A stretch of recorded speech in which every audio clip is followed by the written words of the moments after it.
We live in a world where whenever a black woman claims her rightful place, someone tries to keep her in her place. In this story, a pilot from Atlantic Airlines did exactly that. But if he had known who that woman really was, his hands would have trembled with fear. Because she wasn't just a passenger, she was his new boss.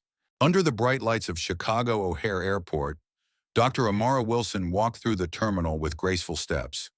Her perfectly fitted navy blue suit and heels projected a professional and confident image. The leather bag hanging from her shoulder contained freshly signed documents, officially marking her first day as the new CEO of Atlantic Airlines. Today, however, Amara wanted to keep her new position under wraps. The planned meeting with the flight crew was scheduled for tomorrow. Today, she wanted to see her company from a passenger's perspective. Despite her 15 years of experience in the aviation industry, Amara never underestimated the importance of customer experience. Since her days as a pilot, she knew the invaluable worth of seeing things through a passenger's eyes. She checked in for economy class, but there was always a chance of being upgraded to first class if there were empty seats on the plane.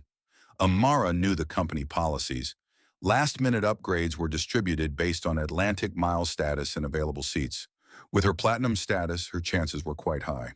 As the gate agent began scanning tickets, a line formed for boarding, Amara waited patiently, observing the flight crew as the line progressed. There was a dispute at the front. A passenger was insisting on a first-class ticket, but apparently there was no such record in the system. As the gate agent calmly tried to resolve the situation, Amara took mental notes. Good customer service, professional behavior, a good start.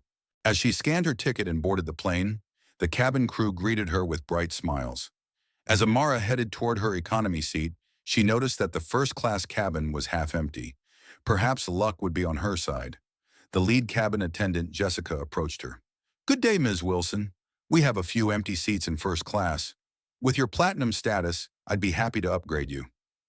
Amara smiled. "That would be wonderful, thank you. I need to check with the captain pilot first. I'll be right back," Jessica said cheerfully. Amara sat down and took out her phone, starting to check her emails. As the new CEO of Atlantic Airlines, the task ahead would be challenging. The company was experiencing financial difficulties, and customer satisfaction had been declining for the past 3 quarters. The board believed that with her background in piloting and business experience, Amara could steer the company in a new direction. A few minutes later, Jessica returned. Her expression changed. "I'm sorry, Miss Wilson. The captain said we cannot upgrade you to first class." Amara raised an eyebrow. "I see. Is there a specific reason? First class looks half empty." Jessica hesitated, looking uncomfortable. "The captain is quite strict about his preferences. He wants you to remain in economy for now." Amara nodded, beginning to understand the situation. "On what basis did the captain make this decision?" "I'm a platinum member, and there are at least 5 empty seats in first class." Jessica nervously wrung her hands. "I'm really sorry, Ms. Wilson. I'm just following instructions." "It's fine, I understand," said Amara, trying to reassure Jessica. "This isn't your fault." As the plane prepared for takeoff, Amara was lost in thought. Company policy required upgrades for platinum members when there were empty seats. Why had the pilot refused? She wanted answers to her questions, but for now, she would wait.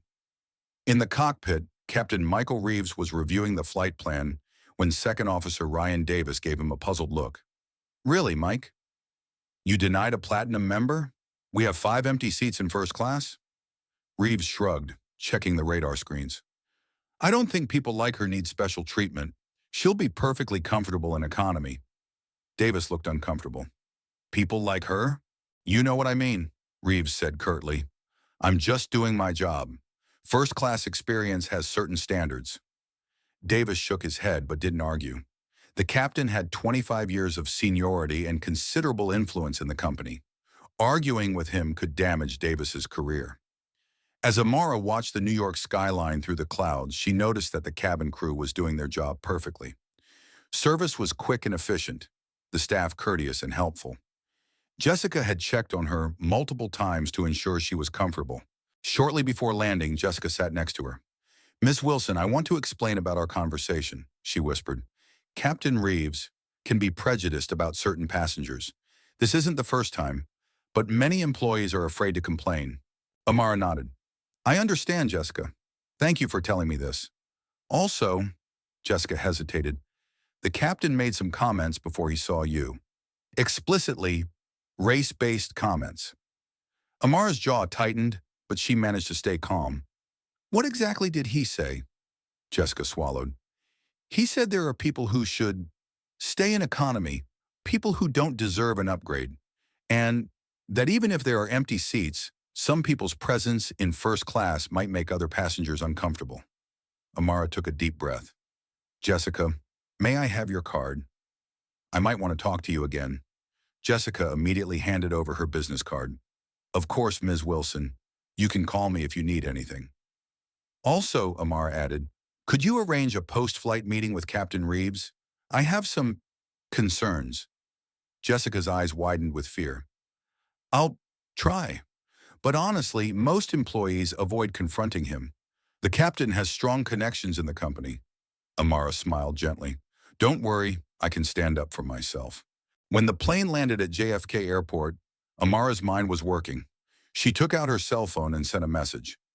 My first passenger experience was more illuminating than I expected. Can we move tomorrow's meeting to today? I want to see everyone in the airport management offices in 1 hour. As she walked through the terminal, she overheard conversations. 2 cabin crew members were whispering.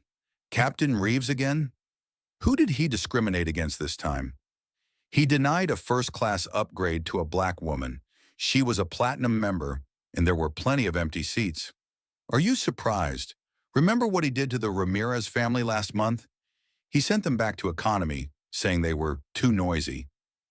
Why doesn't the company do anything?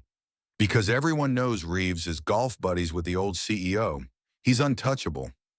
Amara smiled slightly as she passed them. That untouchability would end today. The airport offices of Atlantic Airlines were located on the upper floor of JFK's modern terminal.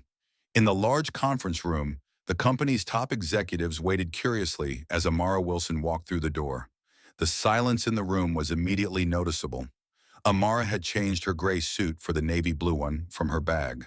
Now, with her bag hanging from her shoulder and a briefcase in hand, she looked every bit the CEO.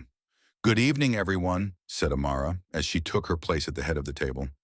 I would have preferred our meeting under different circumstances, but I guess fate had other plans. Her eyes moved to a tall, gray-haired man standing in the corner of the room, Captain Michael Reeves.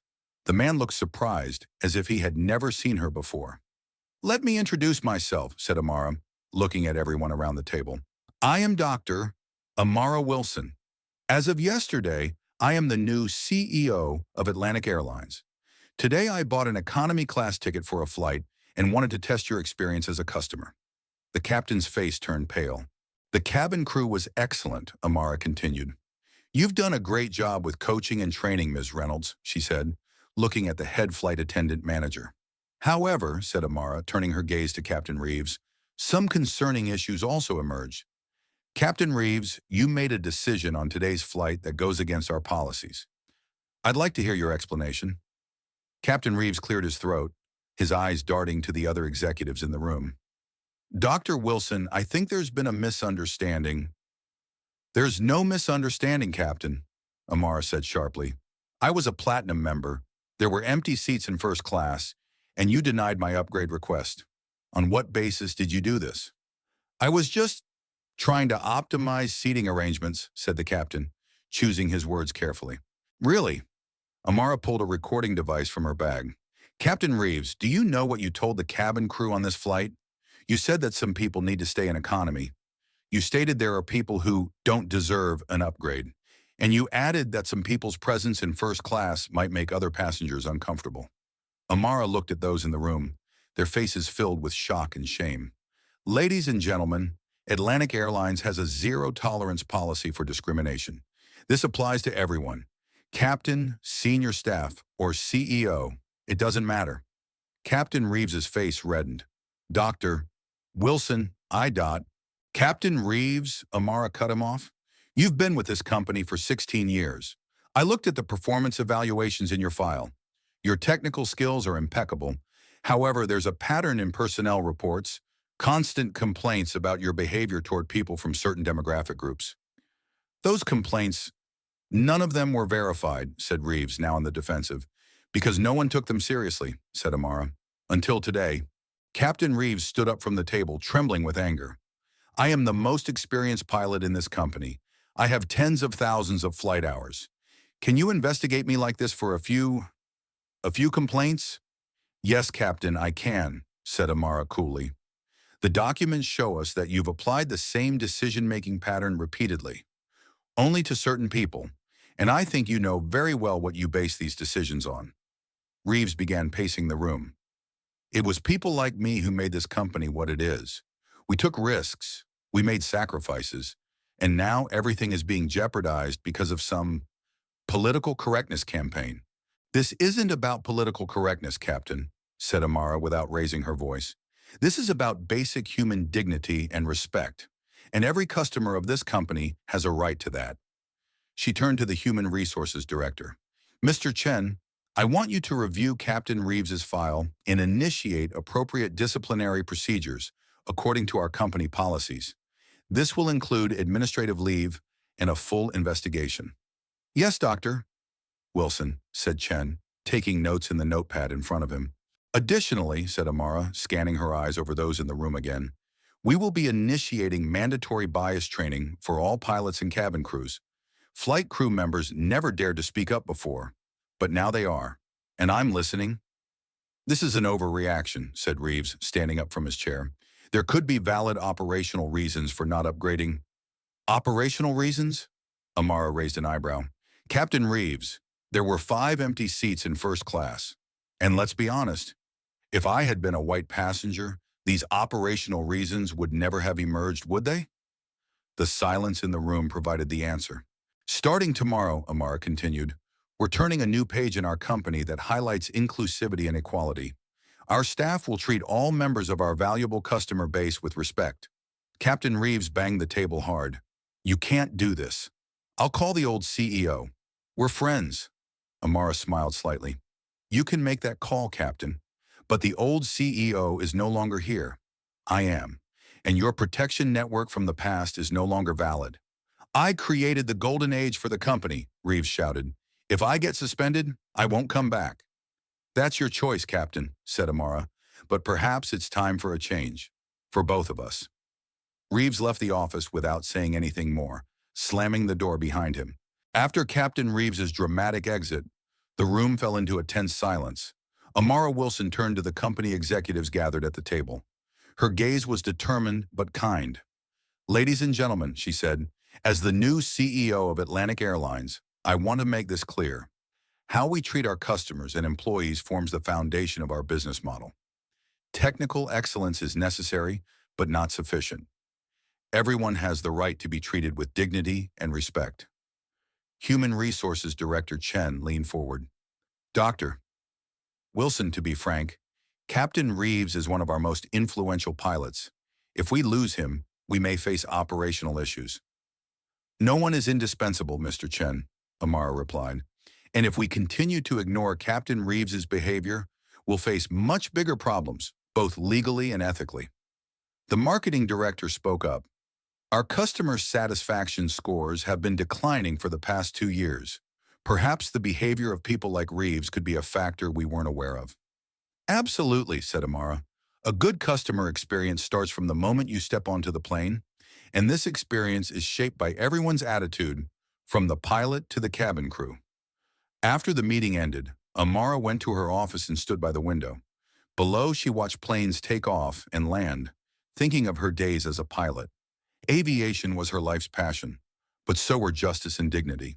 Her door knocked, and Jessica entered. Dr. Wilson, I'm sorry to interrupt your time, but I wanted to thank you. What are you thanking me for, Jessica? Amara asked softly. For raising your voice to do the right thing, said Jessica. Many of us have been uncomfortable with Captain Reeves's behavior for a long time, but no one would listen to us. Amara smiled. Now they're listening, Jessica, and we're just getting started.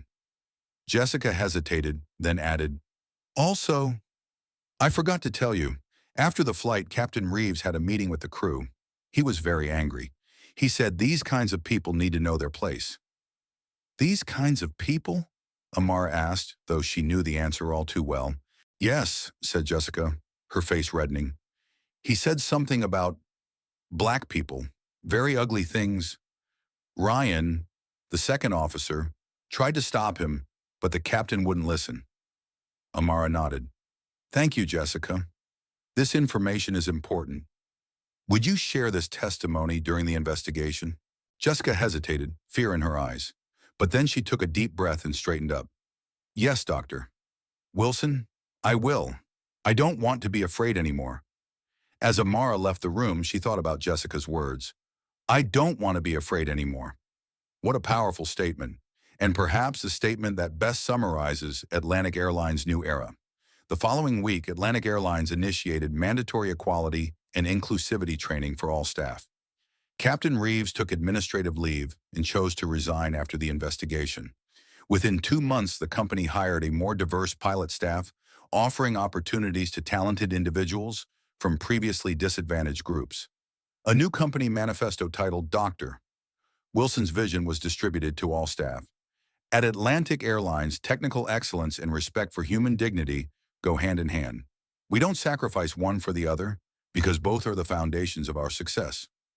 3 months later, customer satisfaction scores began to rise. Staff turnover rates dropped. Atlantic Airlines began to be recognized not only for commercial success, but also as an advocate for equality and justice in the workplace. One day, as Amara prepared for a new flight, a group of new cabin attendants approached her. One of them, a young black woman, gathered her courage and spoke. Dr. Wilson, I just wanted to thank you. I've always dreamed of having a career in the aviation industry, but honestly, I wasn't sure there was a place for me here. Now, with your leadership, it really seems possible. Amara smiled and shook the young woman's hand. This is just the beginning, she said. And remember, this sky belongs to all of us. Rarely does one woman's personal experience change an entire company's culture. But on that day, when a pilot refused the wrong passenger, he initiated a change that sent a message that racism has no place in aviation. And so the truth came out and justice was served. When a black woman simply claimed the place that belonged to her, she protected not just her own dignity, but everyone else's too. This story showed us that sometimes one person's courage can change an entire system. If this story moved you, don't forget to subscribe to our channel, turn on notifications, and stay with us for more inspiring stories. Thank you, and I'll see you in the next one.